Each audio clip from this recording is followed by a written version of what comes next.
আমি পাঠ করব, ঠিক আছে?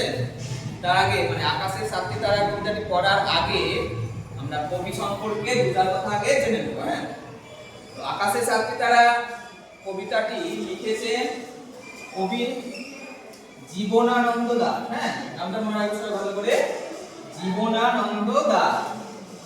জীবনানন্দ দাশ, কবি জীবনানন্দ দাশ রবীন্দ্র পরবর্তী যুগের একজন বিখ্যাত কবি। তিনি 1899 খ্রিস্টাব্দে জন্মগ্রহণ করেন, ঠিক আছে? মারা যান 1954 সালে ট্রাম দুর্ঘটনায় মারা গেছেন। মনে রাখবে যে ট্রাম দুর্ঘটনায় তিনি মারা যান।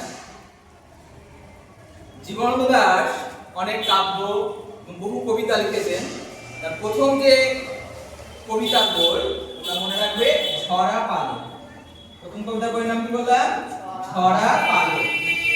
এছাড়া তিনি লিখেছেন ধূসর পাণ্ডুলিপি, বনলতা সেন লিখেছেন সাতটি তারা তিমির, মহাপৃথিবী, রূপসী বাংলা।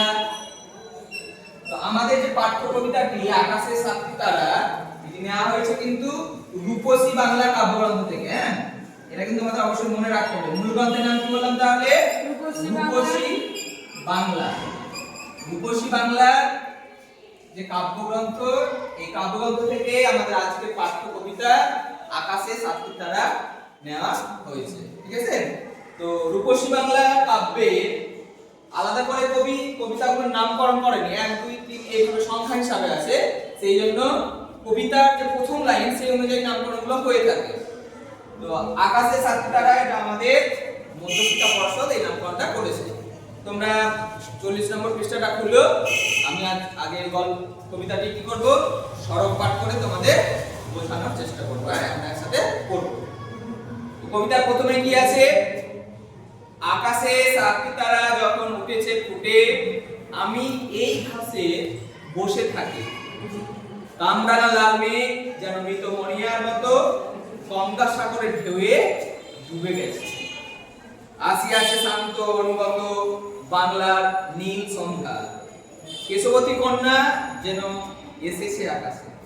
তাহলে কবি জীবনানন্দ দাশ রূপসী বাংলার কবি। সেই কবি কি করছেন? আমাদের বাংলার যে প্রকৃতি, সেই প্রকৃতিতে সন্ধ্যাবেলায় যখন সাতটি তারা উঠে সেই মুহূর্তে কি করেছেন? বসে আছে। এমন সময়ে কবি যে পশ্চিম আকাশের যে মেঘ সেটা দেখছেন যে লাল, ঠিক আছে? যে লাল মেঘ, অর্থাৎ সূর্য অস্ত যাবে সেই সময় মেঘের অবস্থা লাল হয়ে যায়। তো কবি এটাকে একটা উপমা দিচ্ছেন। কবি জীবনানন্দ দাশের কবিতার বিভিন্ন কবিতায় আমরা দেখব যে বিভিন্ন রকমের উপমা তিনি বা তুলনা ব্যবহার করে থাকেন। এখানে কি বলছে? যে কামরাঙা লাল মেঘ, মেঘটা তাহলে কিসের মতো? কামরাঙা ফলের মতো লাল। কামরাঙা একটা ফলের নাম, সেই কামরাঙা ফলের মতো লাল মেঘ কি হয়েছে? মৃত মণিয়ার মতো, মণিয়া পাখির মতো গঙ্গা সাগরের ঢেউয়ে ডুবে গেছে। পাখিটা ডুবেনি, পাখির মতো ডুবেছে। কে ডুবেছে? মেঘ। কামরাঙা লাল মেঘ, তাহলে কে ডুবে গেছে গঙ্গা সাগরের ঢেউয়ে? লাল মেঘটা। যদি বলে কিসের মতো? মৃত মণিয়া পাখির মতো। আসিয়াছে শান্ত অনুগত বাংলার নীল সন্ধ্যা। সূর্যাস্তের পর বাংলায় যে প্রকৃতিতে অন্ধকার নেমে এসেছে, অর্থাৎ সন্ধ্যা এসেছে। এই সন্ধ্যার দুটো বিশেষণ কবি ব্যবহার করেছেন, একটা হচ্ছে শান্ত আর অনুগত। কেশবতী কন্যা যেন এসেছে আকাশে।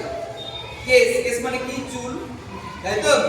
কেশবতী কন্যা, চারিদিকে অন্ধকার মানে এসেছে। কবি এটা কি মনে হচ্ছে? কোন একজন কন্যা যার অনেক বড় বড় চুল, সে তার চুলটা চারদিকে মেলে দিয়েছে, চুলটা কালো, তাই চারদিকে কি বলে মনে হচ্ছে? যেন অন্ধকার বা কালো বলে মনে হচ্ছে। তোমাদের একটা প্রশ্ন, যে আমাদের যে পাঠ্য আকাশের সাতটি তারা কবিতাটি, এটি কোন কাব্যগ্রন্থ থেকে নেওয়া হয়েছে? কি বললে? রূপসী বাংলা। বাহ, খুব ভালো বলেছো। হ্যাঁ, বসো। তারপর আমরা দেখি, হ্যাঁ, আমার চোখের পরে, আমার মুখের পরে চুল তার ভাসে। তাহলে কার চুল? একটু আগে কবি বললেন যে কেশবতী কন্যা যেন আকাশে এসেছে, তাই তো? তাহলে সেই কেশবতী কন্যার চুল যেন কবি বলছেন যে তার আমার মুখে বা আমার চোখের উপরে তার চুল ভাসছে। পৃথিবীর কোন পথ এই কন্যারে দেখেনি, তো দেখে নাই। অত অজস্র চুলের ঝুমা নিচলে কামালে দামে ঝরে অবিরত। তাহলে কবি বলছেন যে এই যে কন্যা, কেশবতী কন্যা, এই কন্যাকে কি হয়নি? কেউ দেখেনি। কেন দেখেনি?